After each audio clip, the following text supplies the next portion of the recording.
Hi, this is Robert. You're on Free Association Radio with Jay. Who's this? Hi, it's Janet in Minneapolis, your Facebook friend. Hey, Janet Cohen, what's going on? I'm doing great. I just want to let you know that my mind is completely blown from this show tonight.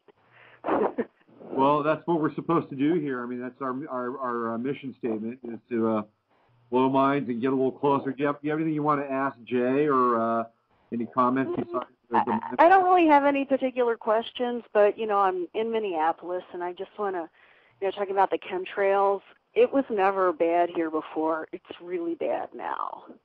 Yeah, apparently it's bad everywhere. They've been really spraying a lot in the United States, and now it's getting into places that we're not reporting them. Friends in Peru now are reporting them, which is the first time I've seen them in South America. So I think they're kicking into high gear now, and they must need to get rid of us quickly, which is, I hate to say it, one of the reasons why the health care bill was pushed through. Yeah, anything but health. I mean, it's to the point where my husband was out the other night, and it rained slightly. We've had no rain here for March. March, usually in Minnesota, we get 10 inches of snow. We've had no precipitation at all the entire March, and we got maybe a tenth of just like a spit of rain the other day, and like not the other day, yesterday, and he came home and he says, my car is filthy. Yeah. That's the aluminum sulfate that's in the chemtrails. I really hate to say that because I've now reached that conclusion, and I hate to reach that conclusion, but I don't know what else to say anymore. I've never seen it like it is this year. Never. I live in Southern Oregon, and it's just been relentless. It's usually How does it relate to the health care bill, though? Well, I mean, I hate to say this, but they don't want us around anymore. We're just useless baggage, and so the long process of what I call the slow motion Holocaust is about to begin, and they need us under. They need everything to collapse at once. It's all being orchestrated. The insurance companies would be crazy to raise the rates 39% at this stage of the debate, yet they did. So everything is being geared towards a kind of let me take 5 minutes. Let me just take 5 minutes here and tell you what I think is about to happen. We're going to the health care bill clicks in 2013, 2016. It's fully in, okay, right? And what you're going to see is the United States and probably every other country on earth is going to start building these tremendous deficits. I mean, it's going to be shocking. We're at $80 trillion in debt, which is what the money that was supposed to go in the lockbox for the baby boomers, our Social Security money, has all been spent. $80 trillion of it has been spent, and there's no way that the baby boomers are going to ever be able to get the money that they put into Social Security, so they're going to have to borrow. And over the next 5 to 10 years, say by 2020, we're going to have, I'm going to bet you that unless the world is destroyed by coronal mass ejections or war or something, that they're going to keep bouncing these deficits up, and they're going to hit astonishing numbers, 200 trillion, 250 trillion, and nobody's going to bat an eye. And the people who wonder about these things are going to be going, what's going on? How can we keep going into debt? And they're going to give us health care. And they're going to collapse the insurance companies. Private industries are going to go broke if they keep giving health care. So everybody's going to go onto one health care system, which is going to be run by the government. The same government that got us into Iraq, Afghanistan, Vietnam, Iran-Contra, that swindled billions, that have conquered countries that did nothing to us. The same government that has not told us the truth at all during my entire lifetime is now going to be in charge of everyone's health. And they owe us billions.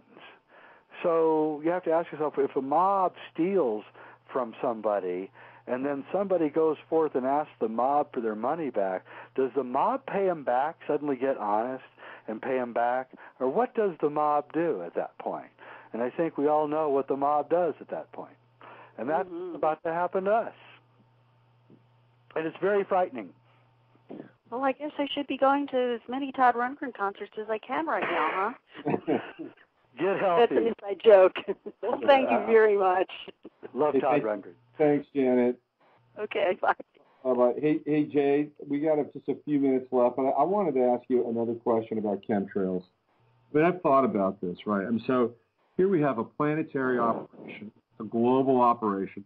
It's happening 24/7, 7 days a week. I heard China doesn't get sprayed, but most of the rest of the world does.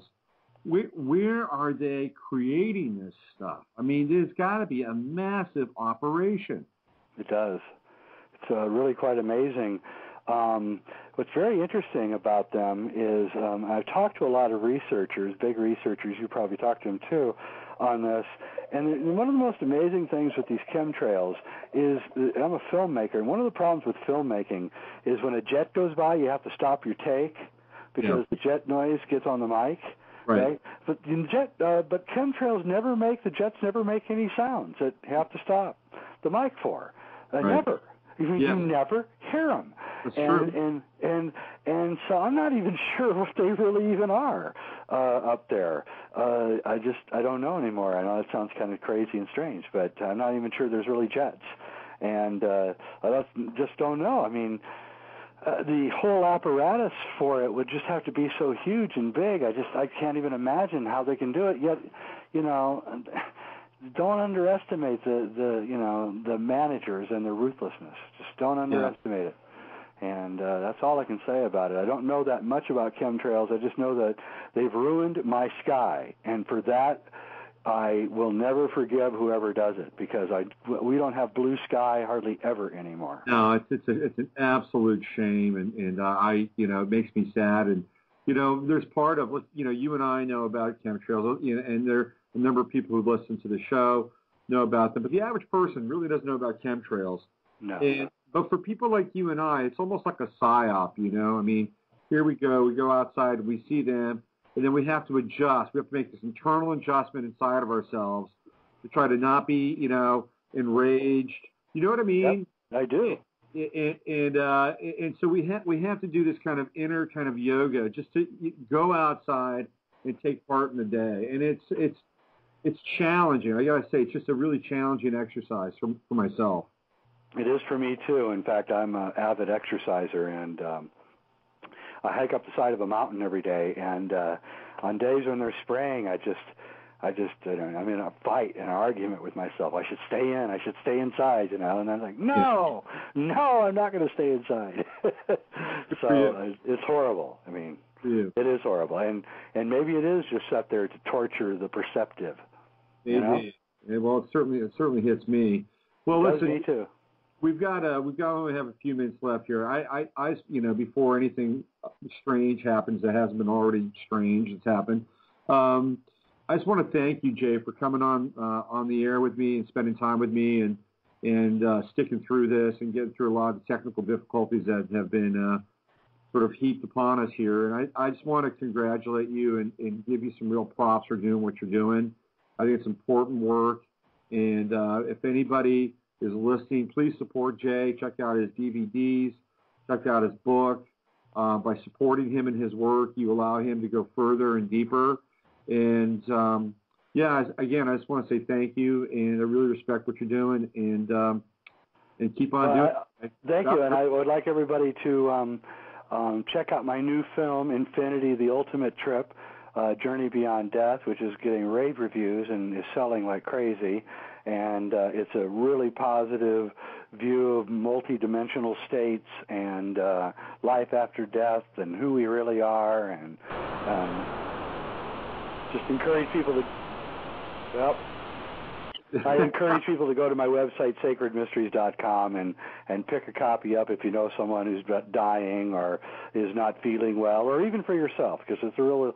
So I think it's my best film, and I'm really proud of it, and it's just come out. Okay, so there you go, sacredmysteries.com. You can also get Jay's stuff on Amazon. If you're on my page, my Blog Talk page, there are actually links that you can go through and then purchase Jay's works. Once again, Jay, I want to thank you. Keep up the good work and stay healthy, all right? Thank you very much. All right, take good care. Bye-bye.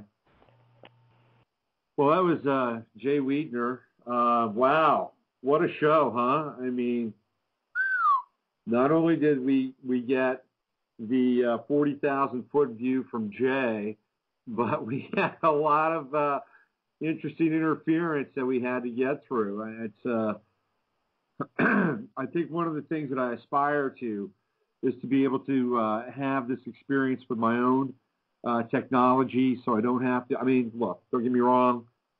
Blog Talk is a very nice environment. For the most part, I get to talk to people and meet new people, and it gives me the opportunity to talk to you right now. But what I really aspire towards is being able to have this experience so that I have the technology myself, and I can basically do the shows without any interference. And that's my goal. And if you ever want to help me out with that goal, go to my website, robertphoenix.com. Got a donate button at the top of my website. Everything that goes into my donate button goes into me being able to do this show, me being able to do the blog, and continue to bring you interesting guests like Jay, and continue to write and put things together in my own way. So, and of course, I also do astrological readings, and there are a number of testimonies that are up on my website that can give you some insight into what I do and how I work with some of the information, stars, symbols, transits, passages, and so on. So there we go. It's a wrap. It's another wrap on FAR, Free Association Radio. I'll be back on Wednesday, and I'll be doing mini astrological readings from 11 o'clock in the morning Pacific Standard Time to 1 p.m. Pacific Standard Time. And next week, Sunday night on FAR, it's not confirmed yet, but cross your fingers. I'm going to try to get Phil Fisher. And Phil is an old friend and one of the smartest people you'll ever meet. He is he's in a league with Thomas Edison and Nikola Tesla in his own way. And Phil has some very interesting technologies that he's working with, some of which I can't share with you, and there are some that I can share with you. But hopefully we'll endeavor to get Phil on, because he will take us on a madcap journey. He's an Aries. It's his birthday coming up. And so Good Soul Return Mama with Phil Fisher, I think, bodes on the horizon. Well, that's it. Thank you for joining me on Free Association in another journey into FAR. And as always, I'll leave you with these parting words. Use your mind to discern what's real, and use your heart to stay open to what's possible. With that, I bid you adieu. Have a wonderful week. See you later.